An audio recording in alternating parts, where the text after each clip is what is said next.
তারানাথ ভালো গল্প বলতে পারলেও খুব মিশুক লোক ছিল না। এক ধরনের ফুর্তিবাজ জমাট মানুষ থাকে যারা চায়ের আড্ডায়, ময়দানের বেঞ্চিতে কিংবা বিয়ের বাসরে একেবারে দারুণ জমিয়ে তোলে। তারানাথ ঠিক তার উল্টো। লোক দেখলে সে গুটিয়ে যায়, বিশেষ করে নিজের কথা সে কিছুতেই বলতে চায় না। কিন্তু আমাদের সহানুভূতির ছোঁয়ায় তারানাথের বদ্ধ মনের দরজা অনেকখানি খুলে গিয়েছিল। অবশ্য সেটা কেবল আমাদের কাছে। ইদানিং হাত দেখানো বা কোষ্ঠী বিচারের খদ্দের প্রায় নেই বললেই চলে। বন্ধুও কেউ নেই। সারাদিন একাকিত্ব ভোগ করার পর মাঝে মাঝে বিকেলের দিকে আমরা হাজির হলে তারানাথের মুখ উজ্জ্বল হয়ে উঠত। মানুষটা গল্পের খনি। আমরা নানাভাবে খুঁচিয়ে তার কাছে গল্প আদায় করতাম। তার মতের বিরোধিতা করলে তারানাথ রেগে যেত। আমি আর কিশোরী গল্পের লোভে হঠাৎ কথার মাঝখানে হো হো করে হেসে উঠে বলতাম, বাহ বাবা, তা কখনো হয়? তারানাথ চটে গিয়ে বলতো, হয় না, এই শোনো তবে। একটা নতুন গল্প শুরু হয়ে যেত। সেদিন সকাল থেকেই টিপটিপ বৃষ্টি হচ্ছে। জামা কাপড়, রুমাল, এমনকি মনের ভেতরটা অবধি ভিজে স্যাঁতস্যাঁতে হয়ে রয়েছে। অন্যদিন অফিস ছুটির পর বলাইবাবু কিংবা হরিমিত্রের সঙ্গে মোড়ের দোকানে চা খেতে খেতে রাজনীতি, জিনিসপত্রের অগ্নিমূল্য অথবা বাঙালি কি ছিল আর কি হয়েছে এসব বিষয় গভীর আলোচনা করে আনন্দ পেয়ে থাকি। কিন্তু আজ আর সেসব ইচ্ছে করল না। অফিস থেকে বেরিয়ে তারানাথের বাড়ির দিকে হাঁটা শুরু করলাম।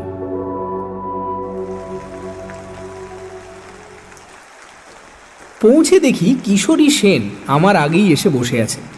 আমাকে দেখে বলল, এই যে এসো রে, তোমারই জন্য বসে আছি। কি করে জানলে আমি আসবো? ওর জন্য কি আর মন্ত্রতন্ত্র জানতে হয়? আজ এমন বাদলা করেছে যাকে বলে আড্ডার মেজাজ, না এসে যাবে কোথায়? তারানাথের জন্য এক প্যাকেট পাসিং শো কিনে এনেছিলাম। তাকে দিয়ে বললাম, তারানাথ, আজ একটা ভালো গল্প হবে নাকি? তারানাথ হাত বাড়িয়ে প্যাকেটটা নিল বটে, কিন্তু তার মুখে বিশেষ প্রফুল্লতা দেখলাম না। বিরস মুখে সে বলল, তোমাদের কাছে গল্প বলতে ইচ্ছে করে না, তোমরা আমার গল্প অবিশ্বাস করো। কিশোরী বলল, কই, সব গল্প তো অবিশ্বাস করি না। নেহাত যেগুলো একেবারেই বিশ্বাস করবার মতো নয় সেগুলো বাদে। তারানাথ চটে গিয়ে উঠতে যাচ্ছিল। আমি কথার মোড় ঘোরাবার জন্য বললাম, আরে কিশোরীর কথা ছেড়ে দিন। আসল কথা হচ্ছে, আপনার গল্প যদি সত্যি হয় তাহলে আমরা বিশ্বাস করলেই বা কি, আর না করলেই বা কি? সত্য তো কারোর মতামত নির্ভর নয়। তারানাথ কিছুটা শান্ত হয়ে একটা সিগারেট ধরিয়ে বলল, এই যে বিশ্বাসের কথা বললে না, বিশ্বাসে সত্যিই অনেক কিছু ঘটায়, সাধারণ বুদ্ধিতে যার ব্যাখ্যা করা যায় না। কিশোরীর ঘাড়ে আজ দুর্গ্রহ ভর করেছিল। সে বলল, তার মানে আপনি বলতে চাইছেন কেউ যদি বিশ্বাস করে সে কোনোদিন মরবে না, তাহলে বিশ্বাসের জোরে সে সত্যি সত্যি অমর হয়ে যাবে? যাবেই তো, তবে তোমার মতো ভিচের লোক পারবে না। হিমালয়ে যেসব প্রাচীন যোগীরা শত শত বছর বেঁচে আছেন, তাঁরা কি করে এত দীর্ঘকাল জীবিত আছেন বলে মনে করো? কেবলমাত্র ইচ্ছা শক্তির জোরে। মানুষের বিশ্বাস ইচ্ছা শক্তিরই একটা প্রকাশ।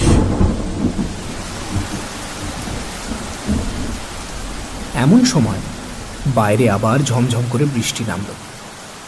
আলো কমে গিয়ে কেমন অন্ধকার মতো হয়ে এলো ঘরের ভেতরে। বৃষ্টির বহর দেখে মনে হলো সহসা থামবার নয়। অবশ্য তাড়াতাড়ি মেসে ফিরেই বা কি লাভ? কিন্তু এখানে বসে থাকতে হলে তো গল্প চাই। বললাম, তা বেশ তো, বিশ্বাসের শক্তি সম্বন্ধে একটা ভালো গল্প হোক তবে। আমার কাছে কোনো গল্প নেই, সব সত্যি ঘটনা। কিশোরী আবার কি একটা বলতে যাচ্ছিল, তাকে থামিয়ে দিয়ে বললাম, এখন অন্তত ঘন্টা 2 আমরা আপনার অতিথি, বেরোবার উপায় নেই। আমাদের প্রার্থনা একটি গল্প, মানে সত্যি ঘটনা। সৎ গৃহস্বামী মাত্রই অতিথির প্রার্থনা পূরণ করে থাকে, আপনারও করা উচিত। তারানাথ একটু হাসল। চোখ বুজে কিছুক্ষণ ভেবে বোধহয় মনে মনে গল্পটা গুছিয়ে নিল। তারপর বলতে শুরু করলো। বছর 20 আগেকার কথা।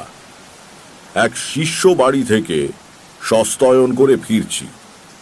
ট্রেন বদলাবার জন্য বসে আছি রানাঘাট স্টেশনে। ট্রেনের তখনও প্রায় ঘন্টাখানেক দেরি। কি করা যায়? একটা বেঞ্চিতে বসে আপন মনে সিগারেট খেয়ে সময় কাটাতে লাগলাম। দক্ষিণা এবং পুজো বাবদ পাওয়া জিনিসপত্র পোঁটলা করে পায়ের কাছে রাখা। এমন সময় একজন মধ্যবয়সী লোক এসে আমার কাছে দাঁড়িয়ে বলল, একটু আগুনটা দেবেন তো ভাই। বিশেষ খেয়াল না করেই পকেট থেকে দেশলাই বের করে তার হাতে দিলাম। প্রথম কাঠিটা নষ্ট করে দ্বিতীয় কাঠি দিয়ে লোকটা বিড়ি ধরিয়ে আমাকে দেশলাই ফেরত দিল। তখনও আমি তার দিকে তাকাইনি। দেশলাই পকেটে পুরে কি জানি কেন হঠাৎ লোকটার দিকে একবার চাইলাম। সে তখন পেছন ফিরে প্ল্যাটফর্মের অন্য দিকে চলে যাচ্ছে। তাকিয়েই চমকে উঠলাম। তোমরা তো জানো আমার কতগুলো বিশেষ ক্ষমতা আছে, যা দিয়ে আমি মানুষের আশু বিপদ বা ভাগ্য পরিবর্তনের কথা টের পাই। পেছন থেকে তাকিয়ে আমি লোকটার শরীর ঘিরে একটা কালো ছায়া দেখতে পেলাম। যেন একটা কালো মাসলিনের ঘেরাটোপের মধ্যে থেকে লোকটা চলাফেরা করছে। বুঝলাম মানুষটা ভয়ানক বিপদগ্রস্ত।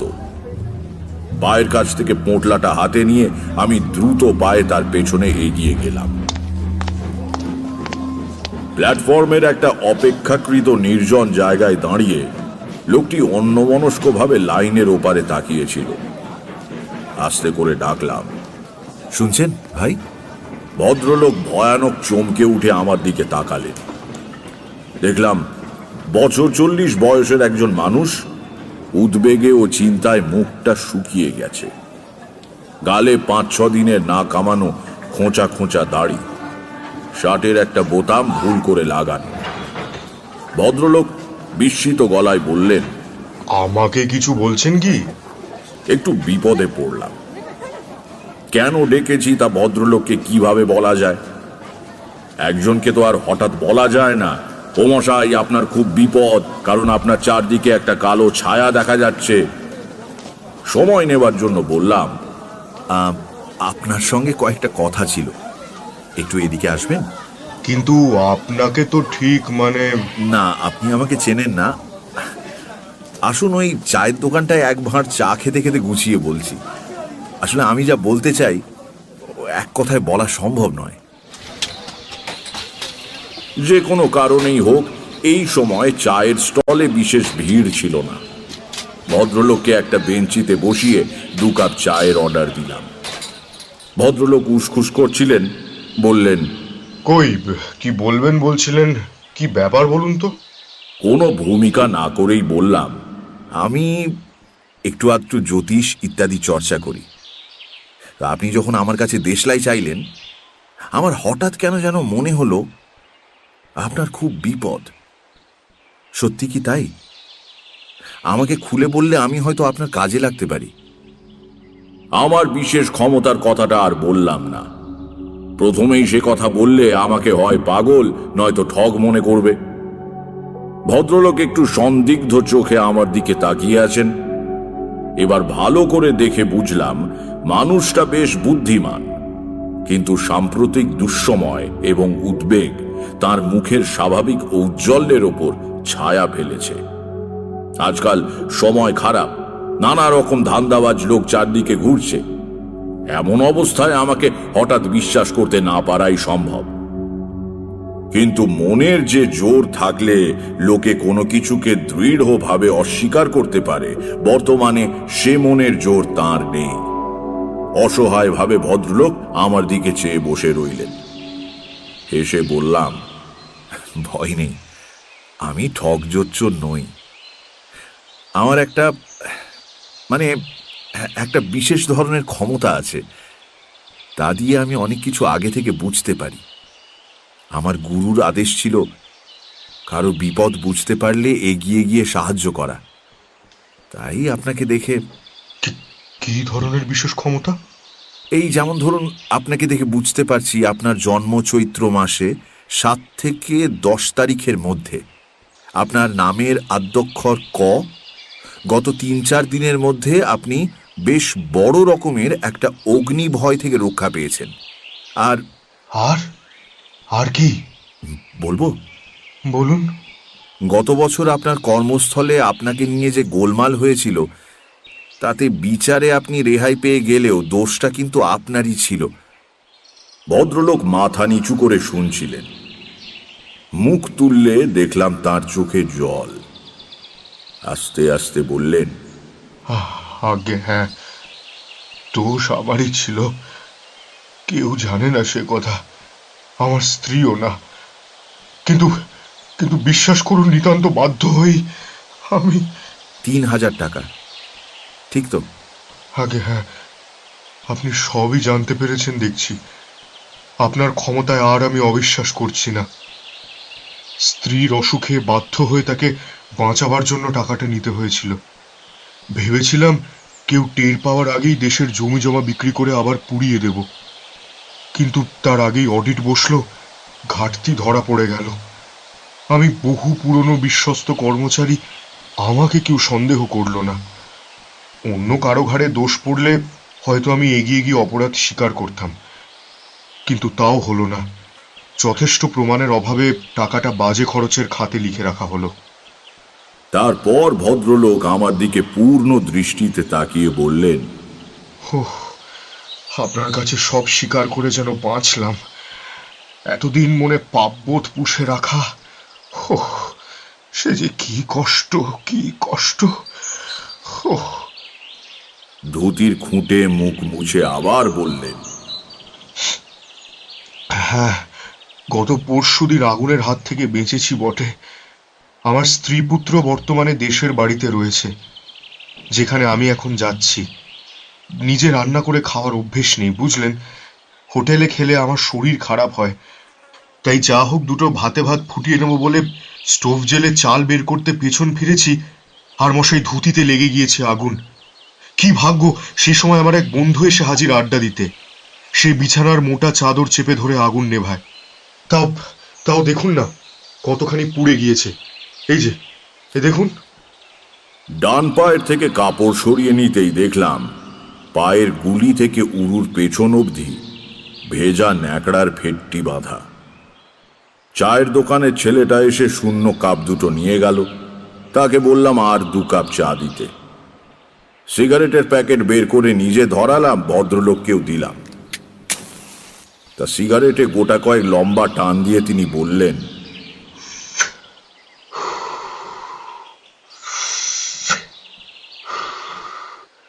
আমার নাম কালীপ্রসাদ মিত্র। খুলনার বিখ্যাত মিত্রদের কথা হয়তো শুনে থাকবেন, আমরা তাদেরই বংশধর। অবশ্য 50-60 বছর হলো খুলনার সঙ্গে আমাদের আর কোনো যোগাযোগ নেই।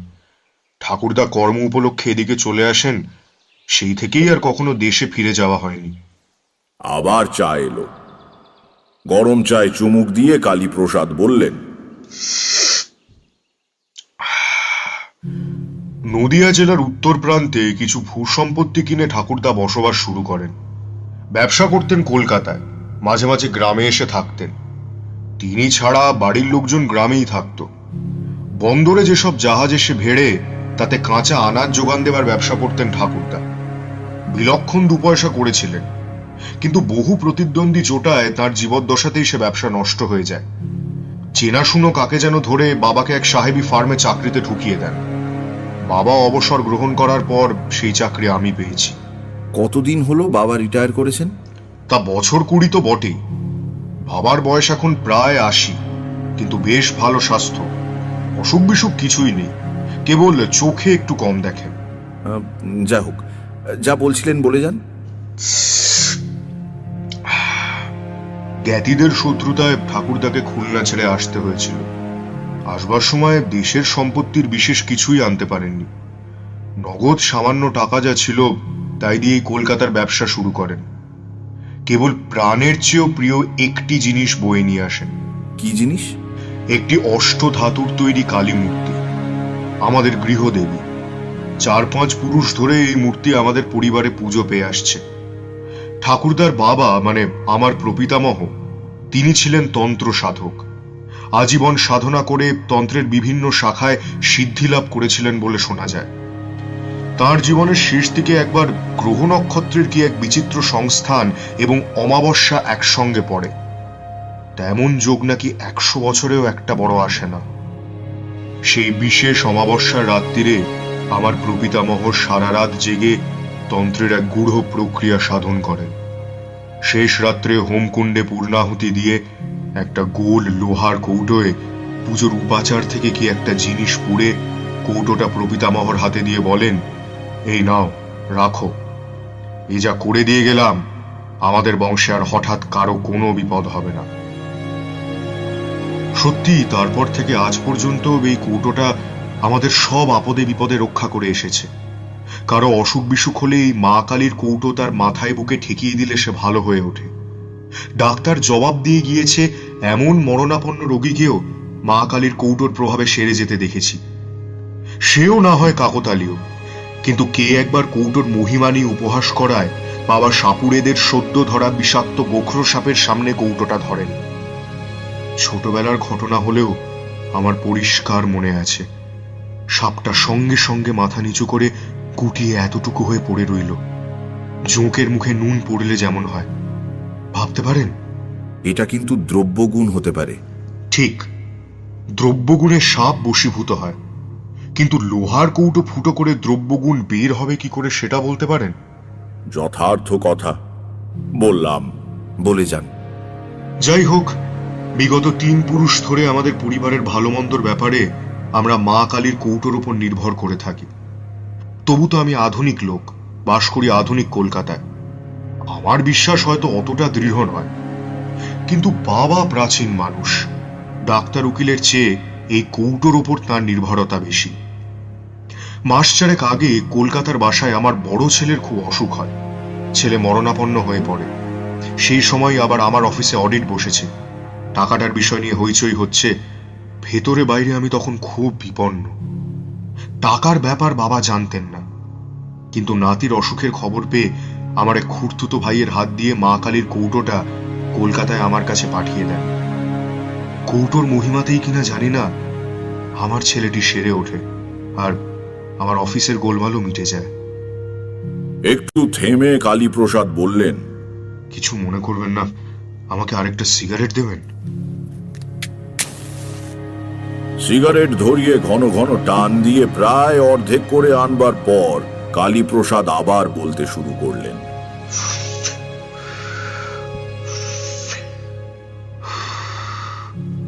এতদিন মা কালীর কৌটো কলকাতায় আমার কাছেই ছিল। হঠাৎ দিন 2 আগে বাবার এক জরুরি চিঠি পেলাম। সে এক অদ্ভুত চিঠি। ছেলে বউকে কদিন আগেই বাবার দেখাশোনা করার জন্য দেশে পাঠিয়ে দিয়েছিলাম, এখন চিঠি পেয়ে আমিও চলেছি, কৌটোটাও সঙ্গে করে নিয়ে যাচ্ছি। চিঠিটা অদ্ভুত বলছেন কেন? কি আছে চিঠিতে?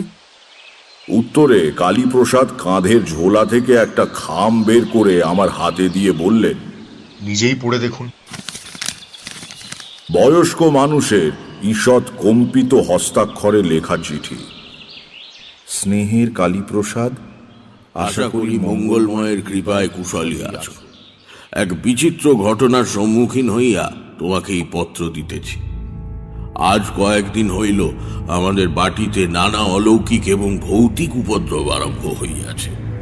ইহার কারণ বা কিভাবে নিরসন হইবে কিছুই বুঝিতে পারিতেছি না। যা হোক, পত্র পাওয়া মাত্র তুমি ছুটি লইয়া দেশে আসিবে। গত 4-5 মাস যাবৎ মা কালীর কৌটা তোমার কলিকাতার বাসায় রহিয়াছে। আসিবার সময় উহা সঙ্গে আনিতে ভুলিবে না। সম্ভবত উহা না থাকাতেই এই উপদ্রব। এই পত্রকে তার মনে করিয়া অবিলম্বে রওনা হইবে। আশীর্বাদ লইও। ইতি চণ্ডিকা প্রসাদ মিত্র। পড়া শেষ করে চিঠিটা কালীপ্রসাদকে ফেরত দিলাম। ভদ্রলোক জিজ্ঞাসা করলেন, কি বুঝলেন? হ্যাঁ, রহস্যময় চিঠি বটে। কি অলৌকিক ব্যাপার কিছু আন্দাজ করতে পারেন? তা কি বলা যায়, সে তো কত কিছুই হতে পারে। আচ্ছা, আগে কখনো আপনাদের বাড়িতে এরকম কিছু হয়েছে? কখনো না। বেলা পড়ে আসছে, আমার ট্রেন আসবার সময় হলো। কালীপ্রসাদ দাঁত দিয়ে নিচে ঠোঁট কামড়ে ধরে কি যেন ভাবছেন। যাক, আমার আর কি করবার আছে। পোঁটলাটা হাতে নিয়ে বেঞ্চি থেকে উঠে দাঁড়ালাম। বললাম, আসি তাহলে, সাবধানে থাকবেন। কালীপ্রসাদ কেমন যেন হতাশ আর ভীত গলায় বললেন, কিন্তু কিন্তু আমার কি হবে জানেন? আমার আমার বড্ড ভয় করছে, আমার বড্ড ভয় করছে। বিপদে ঈশ্বরকে স্মরণ করবেন। একমাত্র তিনিই সমস্ত ভয় থেকে মানুষকে মুক্ত করতে পারেন। কালীপ্রসাদের মুখ দেখে মনে হলো না যে আমার উপদেশে তিনি কিছুমাত্র ভরসা পেয়েছেন। অবশ্য সেজন্য তাকে দোষ দেওয়া যায় না। ঈশ্বর অদৃশ্য, আড়ম্বর করে তার পুজো দেওয়া যায়, কিন্তু জীবনের সমস্ত ক্ষেত্রে তার উপর সম্পূর্ণ নির্ভর করা একটা উচ্চ স্তরের সাধনা। সে সাধনায় কালীপ্রসাদ এখনো সিদ্ধি লাভ করতে পারেননি। কিন্তু আমি আর কি করব? বিদায় সূচক সামান্য হেসে পেছন ফিরে হাঁটতে শুরু করলাম। কয়েক পা হেঁটে আসতে না আসতেই কালীপ্রসাদ দৌড়ে এলেন। শুনছেন? শুনছেন? একটু দাঁড়ান, একটু দাঁড়ান। দাঁড়ালাম। কালীপ্রসাদ আমার কাছে পৌঁছে বললেন, আরেকটা কাজ করা যেতে পারে। কি? আপনি কি তাতে রাজি হবেন? বলেই ফেলুন না, আমারও তো এদিকে ট্রেন আসবার সময় হলো। গুরুত্বপূর্ণ কথা শুরু করার ভঙ্গিতে কেশে গলা পরিষ্কার করে কালীপ্রসাদ আমার দিকে তাকিয়ে বললেন, আপনি আমার সঙ্গে আমাদের দেশের বাড়ি চলুন। প্রস্তাবটা নিতান্ত আকস্মিক। অবাক হয়ে বললাম, আমি আপনার বাড়িতে? হ্যাঁ, আপনি অলৌকিক শক্তির অধিকারী। আপনি গেলে আমাদের অমঙ্গল কেটে যাবে। আপত্তি করবেন না, দয়া করে আমার সঙ্গে চলুন। বলুন, যাবেন? লোকটা সত্যি ভয় পেয়েছে, পাওয়াই স্বাভাবিক। একটু চিন্তা করলাম। বাড়িতে এমন কিছু বলে আসেনি যে তাড়াতাড়ি ফিরব। আরো 5-7 দিন দেরি হলে কোনো ক্ষতি নেই। দেখাই যাক না এর সঙ্গে গিয়ে। বললাম, আচ্ছা চলুন, যাব। কালীপ্রসাদের চোখের দৃষ্টি কৃতজ্ঞতায় ভারী হয়ে এলো। আমার হাত দুটো ধরে তিনি বললেন, বাঁচলাম। সত্যি বিশ্বাস করিনি আপনি যেতে রাজি হবেন। ধন্যবাদ, অনেক ধন্যবাদ। একটা ছোট্ট গ্রাম্য স্টেশনে নেমে পাক্কা 3 মাইল হেঁটে কালীপ্রসাদের বাড়ি। গ্রামে যখন ঢুকলাম তখন রাত্রি প্রায় 8টা। পল্লীগ্রামের তুলনায় শেষ রাত।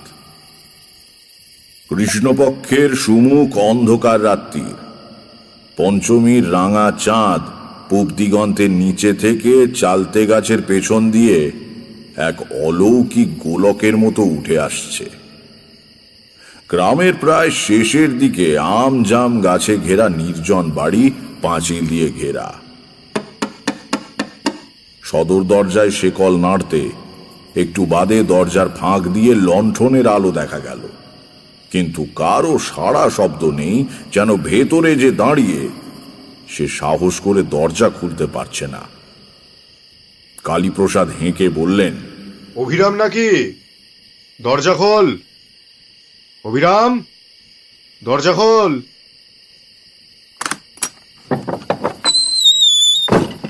ব্যস্ত হয়ে যে লোকটি দরজা খুলে দিল তার বয়স 60 ছাড়িয়েছে।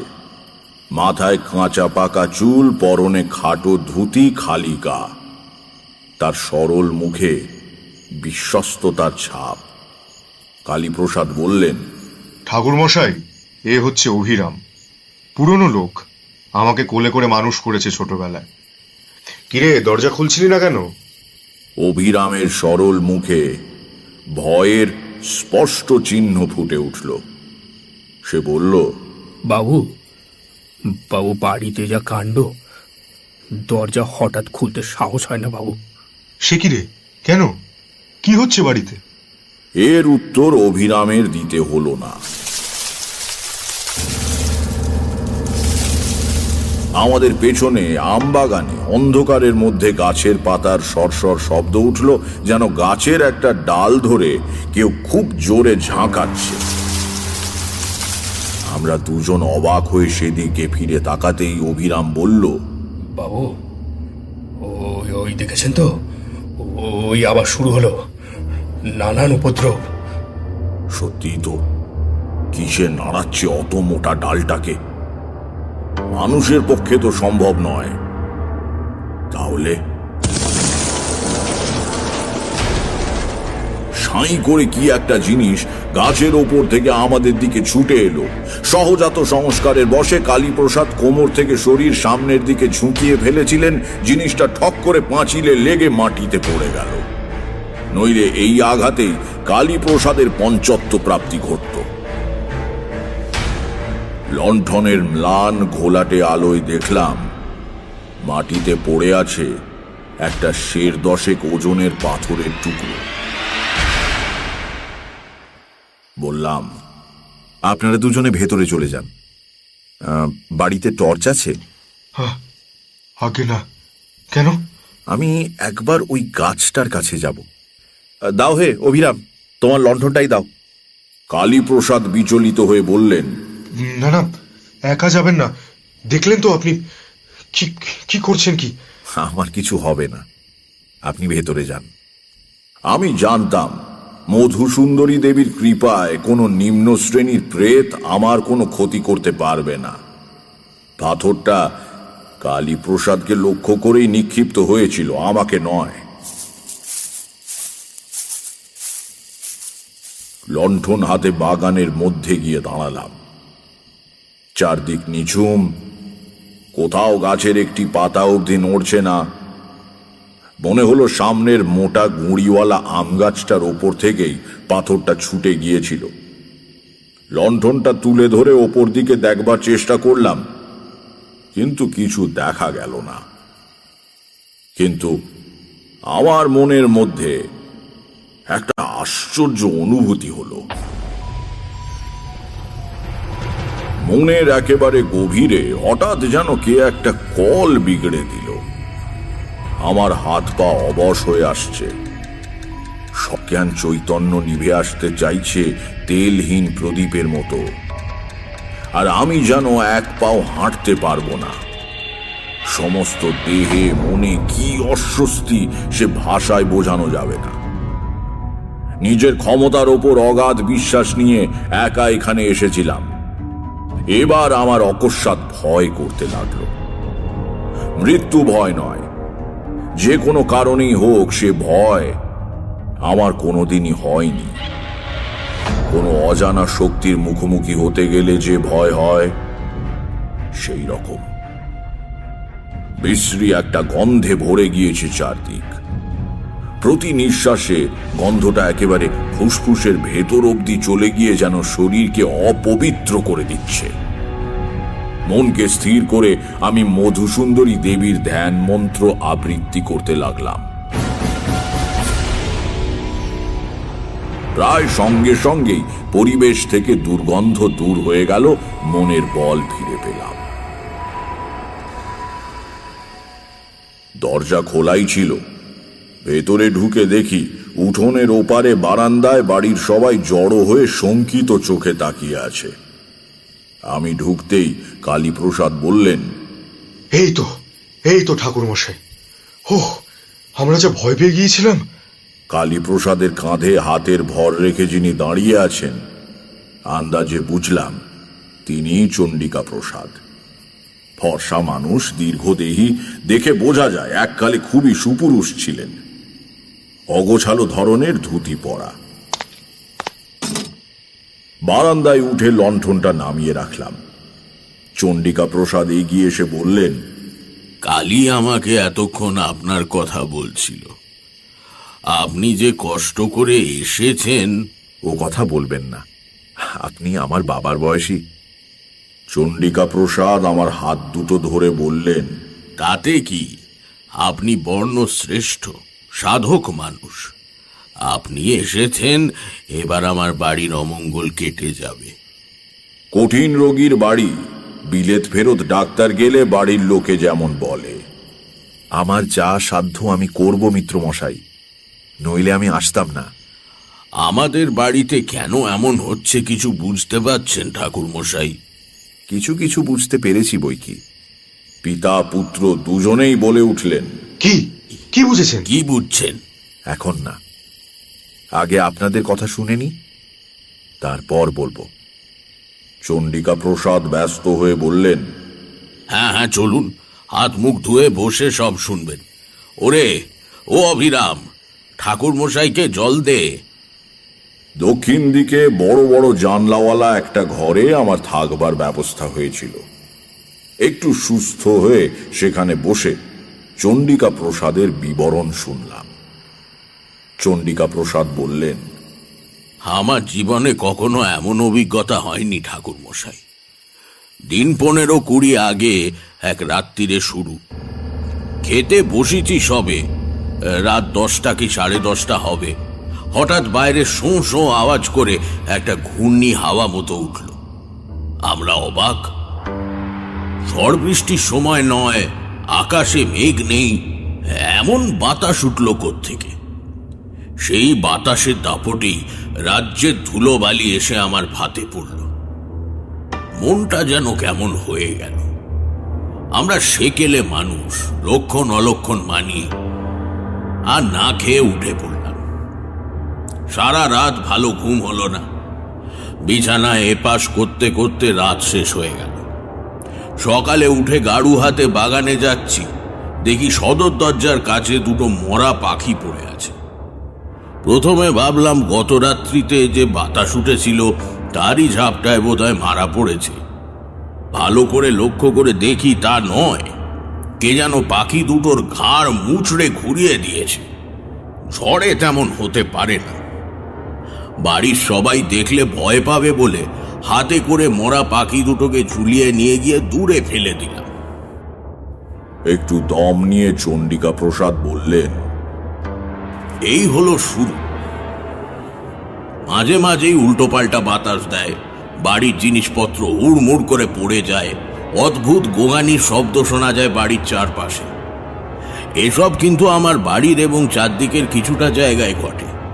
পরে গ্রামের মধ্যে জিজ্ঞেস করে দেখেছি, তারা ঝড় বাতাস কিছুই টের পায়নি।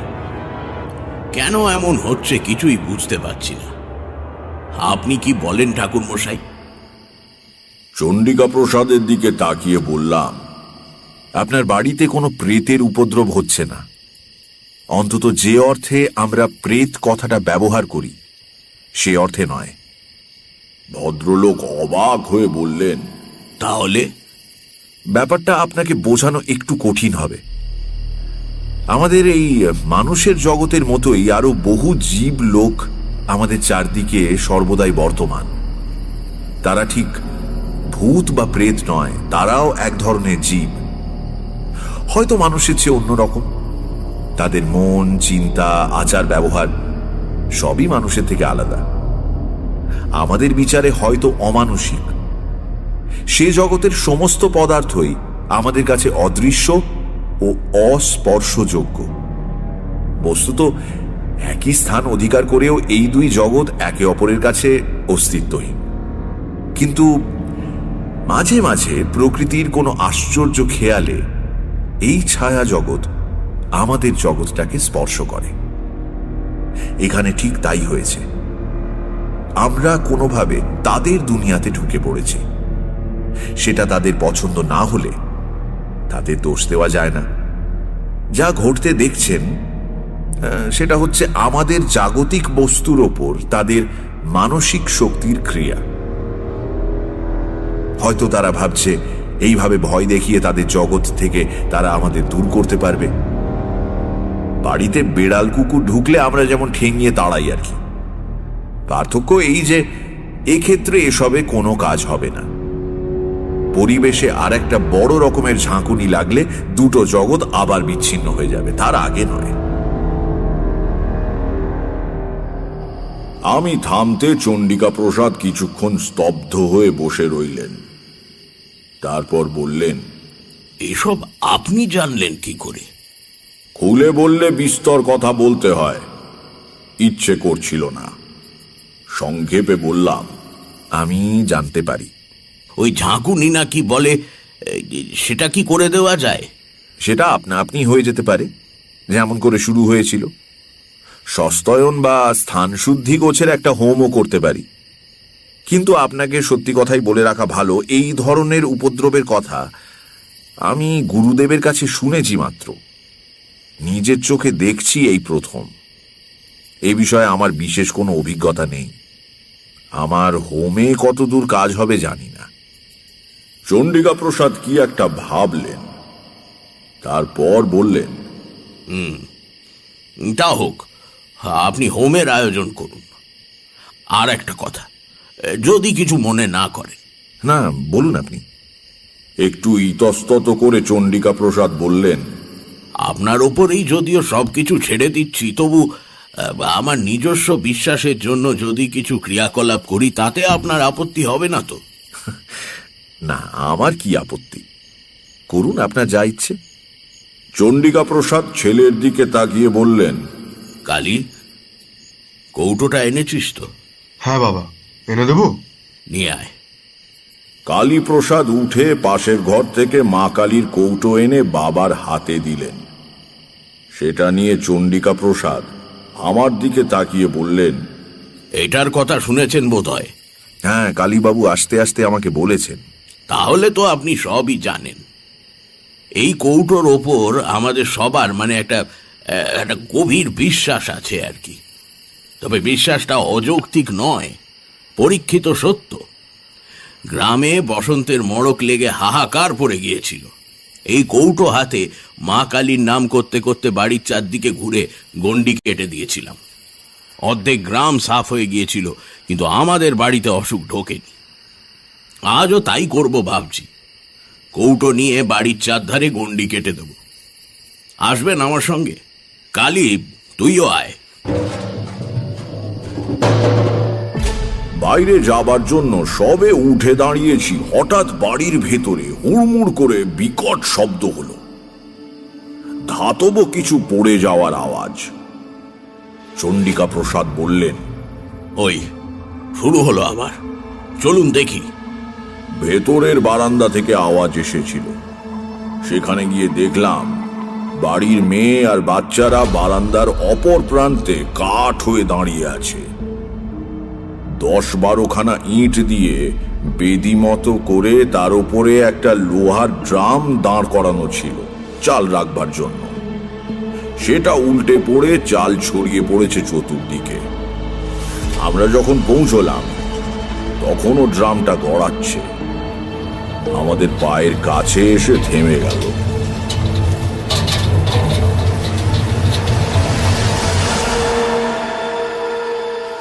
আমার নাকে ভেসে এলো সেই বিশ্রী গন্ধটা, ওই বাইরের বাগানে যেটা পেয়েছিলাম। চণ্ডিকা প্রসাদ হতভম্ব হয়ে দাঁড়িয়েছিলেন। তাকে বললাম, যা করবার করে ফেলুন, আর রাত করবেন না। সদর দরজা দিয়ে আমরা বাইরে এলাম, সঙ্গে কালীপ্রসাদ আর লণ্ঠন নিয়ে অভিরাম। চাঁদ ঢাকা পড়েছে গাছের পাতার আড়ালে। মাটিতে ম্লান জ্যোৎস্না আর ছায়ার খেলা। ঝোপে ঝাড়ে জোনাকি জ্বলছে। বাতাস নেই কোনো দিকে, কেমন একটা থমথমে আবহাওয়া। কালীপ্রসাদের হাতে একটা মোটা লাঠি, যদিও বুঝতে পারলাম না অতি প্রাকৃত কোনো বিপদ এলে লাঠি দিয়ে কি করে ঠেকানো সম্ভব। চণ্ডিকা প্রসাদের হাতে মা কালীর কৌটো, মুখে বিড়বিড় করে কি মন্ত্র পড়তে পড়তে চলেছেন। ক্রমে আমরা বাড়ির পেছন দিকে এসে হাজির হলাম। এদিকটায় জঙ্গল খুব বেশি, আশ শেওড়া আর কুঁচ কাঁটার ঝোপে ভর্তি। সাবধানে কাপড় বাঁচিয়ে চলেছি, আর কয়েক পা হাঁটলেই আমরা একটা বাঁক ফিরে বাড়ির পূব দিকের সীমানায় পৌঁছবো। সেখানে ঝোপঝাড় অপেক্ষাকৃত কম। এমন সময় আমার মনের ভেতর সেই পরিচিত বিপদের ঘণ্টাটা বেজে উঠল। আমি বুঝতে পারলাম এক্ষুনি একটা কিছু ঘটবে। প্রায় সঙ্গে সঙ্গে ডান দিকের একটা ঘন ঝোপের মধ্যে খড়খড় করে কি নড়ল। আমরা সবাই থমকে দাঁড়িয়ে সেদিকে তাকালাম। কালীপ্রসাদ 2 হাতে লাঠি বাগিয়ে ধরেছেন। অভিরাম লণ্ঠন মাটিতে নামিয়ে রেখে নিঃশব্দে তার হাত থেকে লাঠিটা নিল। বড় মুহূর্তে ঝোপের মধ্যে থেকে কালো মতো বেশ বড় সড়ো কুকুরের আকারের কি একটা জীব বেরিয়ে এসে ক্রুদ্ধ গর্জন করে চন্ডিকা প্রসাদের দিকে ছুটে গেল। কালীপ্রসাদ ভয় চিৎকার করে উঠলেন। আমি বলে উঠলাম, সামলে দাঁড়ান, একটু এত বিচলিত হবেন না। জন্তুটা চন্ডিকা প্রসাদের পায়ে দাঁত কষিয়ে দিতে গেল। অস্ফুট আর্তনাদ করে সরে গেলেন তিনি। প্রায় সঙ্গে সঙ্গেই অভিরাম সবলে লাঠি দিয়ে আঘাত করল প্রাণীটার মাথায়। শূন্য মাটির হাঁড়ি ফেটে যাওয়ার মতো ফটাস করে শব্দ হলো। নিঃশব্দে জন্তুটা কাত হয়ে পড়ে গেল একপাশে। বলতে এত সময় লাগলেও ঘটতে লেগেছিল কয়েক মুহূর্ত মাত্র। কালীপ্রসাদ লণ্ঠন নিয়ে ঝুঁকে পড়ে বললেন, এটা তো একটা শেয়াল। মরা জ্যোৎস্না আর লণ্ঠনের আলো মিলিয়ে যেমন একটা আলো আঁধারি মতো হয়েছে, তবু ভালো করে তাকিয়ে মনে হলো শেয়ালই বটে। অভিরাম বলল, অদ্ভুত ব্যাপার বাবু, শেয়ালে কখনো তাড়া করে কামড়াতে আসে এ আমি শুনিনি। ঠিক, শেয়াল তো ভীতু জন্তু, মানুষ দেখলে পালিয়ে যায়। এটা তাড়া করে এলো কেন? চন্ডিকা প্রসাদ বোধহয় নিজেকে সান্ত্বনা দেবার জন্য বললেন, পাগলা শেয়াল হবে, নইলে কি আর। যা হোক, চল, অন্ধকারে দাঁড়িয়ে থাকা উচিত নয়।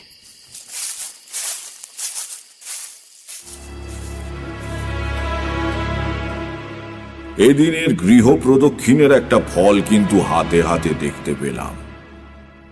সে রাত্রির থেকে বাড়ির ভেতরের উপদ্রব বন্ধ হয়ে গেল।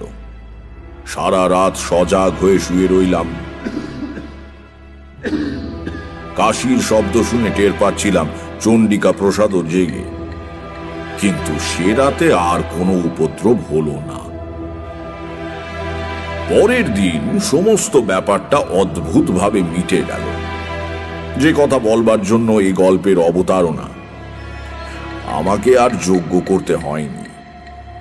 এই ঘটনায় আমার ভূমিকা ছিল শুধুই দ্রষ্টার। মরা শেয়ালটার পা ধরে টেনে অভিরাম দূরে আমবাগানের ওপাশে একটা পতিত জমিতে ফেলে দিয়ে এসেছিল। রাত্রিরেও কোনো উপদ্রব হয়নি। সকালে উঠে দেখলাম বেশ প্রসন্ন সূর্যের আলোয় চারদিক ভরে আছে। চন্ডিকা প্রসাদের সঙ্গে নানা বিষয়ে আলাপ করে দিনটা কেটে গেল। ভদ্রলোক সেকেলে মানুষ হলেও হিন্দু শাস্ত্রের বিভিন্ন দিক নিয়ে বেশ পড়াশোনা করেছেন। দুপুরে সুন্দর দিবানিদ্রা দিয়ে যখন উঠলাম, তখন বিকেলের রোদ মিলিয়ে গিয়ে ছায়া গাঢ় হয়ে এসেছে। বাইরের তক্তাপোষে বসে চন্ডিকা প্রসাদ হুঁকোয় টান দিচ্ছিলেন, সেখানে গিয়ে বসলাম।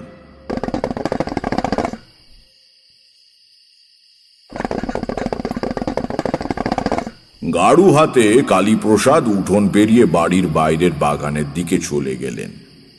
চন্ডিকা প্রসাদ ডেকে বললেন, কালী, চট করে সেরে আয় তো, একসঙ্গে বসে ঠাকুর মশাইয়ের যজ্ঞের ফর্দটা করে ফেলা দরকার। হ্যাঁ বাবা, আসছি। বলে কালীপ্রসাদ বেরিয়ে গেলেন। সকালের আলোচনার ঘেই ধরে চন্ডিকা প্রসাদ বললেন, হ্যাঁ, সকালে যে কথা হচ্ছিল, নিষ্ঠা এবং সদ্গুরুর প্রয়োজন তো আছে ঠিকই, কিন্তু মন্ত্রোচ্চারণের যথার্থতার উপরেই অনুষ্ঠানের সাফল্য নির্ভর করে। মন্ত্রের প্রত্যেক অক্ষরের একজন অধিষ্ঠাত্রী দেবী আছেন, সঠিক উচ্চারণ না হলে তাঁরা কুপিত হন। বাড়ির ভেতর থেকে গরম ভাজা পরোটা আর আলু ভাজা এলো। খেতে খেতে গল্প চলল। যখন সন্ধে উতরে অন্ধকার বেশ ঘন হয়ে উঠেছে, সে সময় অভিরাম এসে জিজ্ঞাসা করল, কর্তামশাই, ছোটবাবু কোথায়? মা ঠাকুরন ডাকছে। চন্ডিকা প্রসাদ বললেন, কে? কালী তো? তাই তো, কালী ফেরেনি? সে কি?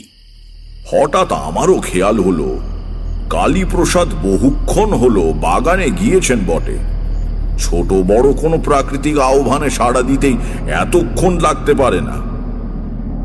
দু এক মুহূর্তের ভেতর ব্যাপারটা সম্যক উপলব্ধি করে আমরা লাফিয়ে উঠলাম। চণ্ডিকা প্রসাদ কেমন অবরুদ্ধ গলায় বললেন, অভিরাম, আলো আর লাঠি নিয়ে আয় তাড়াতাড়ি। বাড়ি থেকে বেরুচ্ছি, চণ্ডিকা প্রসাদ বাড়ির মধ্যে ঢুকে গেলেন। মিনিট খানেক বাদে বেরিয়ে এলে বুঝলাম আমার আন্দাজ ঠিকই ছিল। তার হাতে মা কালীর কৌটো, এইটে আনতেই তিনি ফিরে গিয়েছিলেন। আমবাগানে পা দিয়েই বুঝতে পারলাম এ বাড়ির ওপর থেকে দুর্ভাগ্যের কালো ছায়া একেবারে মিলিয়ে যায়নি। সমস্ত পরিবেশে ছেয়ে আছে একটা বিকট গন্ধ। গতকাল এসে যেটা পেয়েছিলাম, বিকেলবেলা মনের মধ্যে যে প্রসন্নতা জেগে উঠেছিল তা কোথায় যেন বিলীন হয়ে গেল। লণ্ঠন হাতে অভিরাম আগে আগে চলেছে। সে ডাকছে, ছোট বাবু গো, ও ছোট বাবু। চণ্ডিকা প্রসাদ ডাকছেন, কালী, কালী। ওদিকে আমার বুক গুড়গুড় করছে। আজ সন্ধেটা ভালো নয়, ভালো নয়। একটা ঝোপের পেছনে উপুর হয়ে পড়ে থাকা কালীপ্রসাদকে অভিরামী আগে দেখতে পেল। ছোট বাবু, ছোট বাবু বলে চিৎকার করে উঠে সে ছুটে গিয়ে কালীপ্রসাদের দেহের পাশে হাঁটু গেড়ে বসে কেঁদে উঠল। ছোট বাবু। পর মুহূর্তেই আমরাও পৌঁছে গেলাম। আমি শক্ত করে চণ্ডিকা প্রসাদের হাত ধরে রেখেছি। বুঝতে পারছি তার সমস্ত শরীর ঠকঠক করে কাঁপছে। এই অবস্থায় সেটাই স্বাভাবিক। নিচু হয়ে কালীপ্রসাদের নাড়ি দেখলাম, বুকে হাত দিয়ে স্পন্দন বোঝার চেষ্টা করলাম। নাড়ি ঠিক আছে, তবে মৃদু। সোজা হয়ে দাঁড়িয়ে বললাম, ভয় নেই, ইনি অজ্ঞান হয়ে গিয়েছেন। অভিরাম, চলো ধরাধরি করে একে বাড়ি নিয়ে যাই। চলো চলো।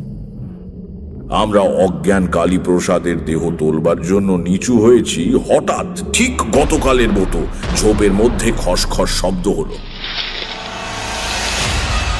যেন আমাদের দিকে আসছে, কিন্তু তার গতি কালকের চেয়ে ধীর। আমাদের ভয় চকিত দৃষ্টির সামনে ঝোপ ঠেলে বেরিয়ে এলো একটা শেয়াল। গতকাল যে শেয়ালটাকে অভিরাম মেরেছিল সেই শেয়াল। প্রাণীটার মাথা দু ফাঁক হয়ে আছে, ঘিলু বেরিয়ে গড়াচ্ছে ডান চোখের ওপর দিয়ে, অন্য চোখে মৃত নিষ্প্রাণ দৃষ্টি। প্রকট দংস্ত্রার ফাঁক দিয়ে জিভের আধখানা বেরিয়ে রয়েছে। সে এক অনৈসর্গিক বিভৎস দৃশ্য। ধীর কিন্তু অমোঘ গতিতে শেয়ালটা আমাদের দিকে এগিয়ে আসতে লাগলো। কোনো দিকে কোনো শব্দ নেই। গাছের পাতায় বাতাসের সামান্যতম মর্মর নেই। সমস্ত জগৎটাই অন্ধকারের চাদরে ঢাকা পড়ে আড়াল হয়ে গিয়েছে চেতনার থেকে। থাকবার মধ্যে কেবল সামনে ওই সচল মৃতদেহটা। হঠাৎ অনুভব করলাম আমার পাশে চণ্ডিকা প্রসাদের নিঃশ্বাস দ্রুত হয়ে উঠেছে। তাকিয়ে দেখলাম তার বার্ধক্যে স্তিমিত চোখে কি এক আগুন জ্বলছে। মুখের ভঙ্গিতে ভয় নেই, আছে প্রবল ক্রোধ। তাড়াতাড়ি মা কালীর কৌটো হাতে নিয়ে সামনে ঝুঁকে পড়ে কৌটোটা বাড়িয়ে ধরে বললেন, থাম। সচল মৃতদেহ স্থানু হয়ে গেল। আবার সোজা হয়ে দাঁড়িয়ে কৌটো শুদ্ধ হাত মাথার ওপর তুলে চিৎকার করে চণ্ডিকা প্রসাদ বললেন, মা কালীর নামে বলছি, আমার বাড়ির সব বিপদ দূর হয়ে যাক। যদি সধর্ম নিষ্ঠার সঙ্গে পালন করে থাকি, যদি সৎ কায়স্থের সন্তান হই, যদি জীবনে কোনো পুণ্য সঞ্চয় করে থাকি, তার সবটুকুর জোরে আদেশ করছি, যে অপদেবতারা আমার বাড়িতে ভর করেছে তারা এই মুহূর্তে দূর হয়ে যাক। আমার হাতে পবিত্র নির্মাল্যের এই কৌটো রয়েছে, দেখি তাদের কত শক্তি। সাধ্য থাকে আমার ক্ষতি করো। মাথার ওপরে কৌটো তুলে ধরে তিনি বিভিন্ন দিকে ঘোরাতে লাগলেন। শিয়ালের মৃতদেহটা আস্তে আস্তে আবার কাত হয়ে পড়ে গেল। এবার সেটা সত্যি পড়েছে। তার সঙ্গে সঙ্গে একটা অদ্ভুত ব্যাপার হলো। এতক্ষণ বন ছিল নিস্পন্দ, নীরব। হঠাৎ কোথা থেকে ছুটে এলো ঝড়ের মতো বাতাস। সারা বাগান ঝোপঝাড় তোলপাড় করে কিছুক্ষণ সেই বাতাস বইল। অভিরাম বলে উঠল, ঠাকুরমশাই দেখুন, দেখুন ঠাকুরমশাই দেখুন।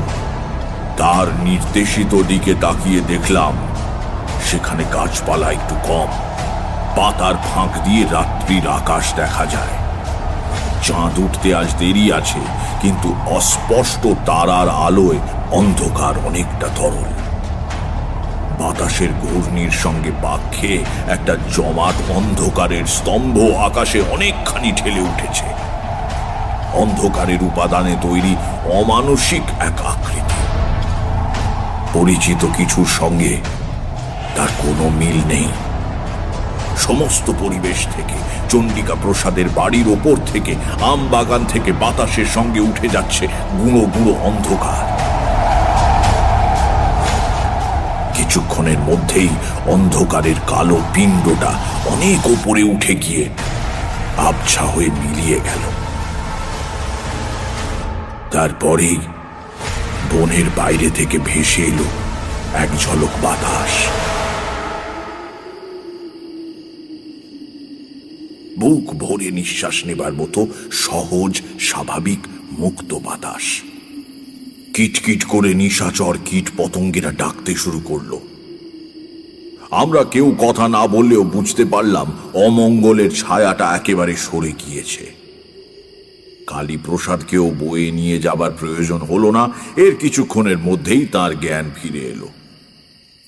বাগান থেকে ফেরবার মুখে শেয়ালটা এসে ওর সামনে দাঁড়িয়েছিল।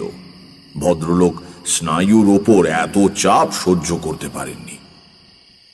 ফেরবার সময় চণ্ডিকা প্রসাদ বললেন, দেখলেন আমার মা কালীর কৌটোর গুণ, সব বেটাকে তাড়িয়ে দিলাম। তা বটে। তারানাথ থামল। কিশোরী বলল, কিন্তু এ তো মন্ত্রশক্তি বা দ্রব্যগুণের গল্প। এতে বিশ্বাসের শ্রেষ্ঠত্ব কি প্রমাণিত হয়? তারানাথ বলল, হয়। পরের দিন নির্জনে বসে কালীপ্রসাদের সঙ্গে গল্প করছিলাম। কালীপ্রসাদ বললেন, বাবা বিশ্বাসের জোরে আমাদের আপদ দূর করে দিলেন ঠাকুরমশাই। বললাম, কেন, মা কালীর কৌটোর গুণও আছে বলতে হবে।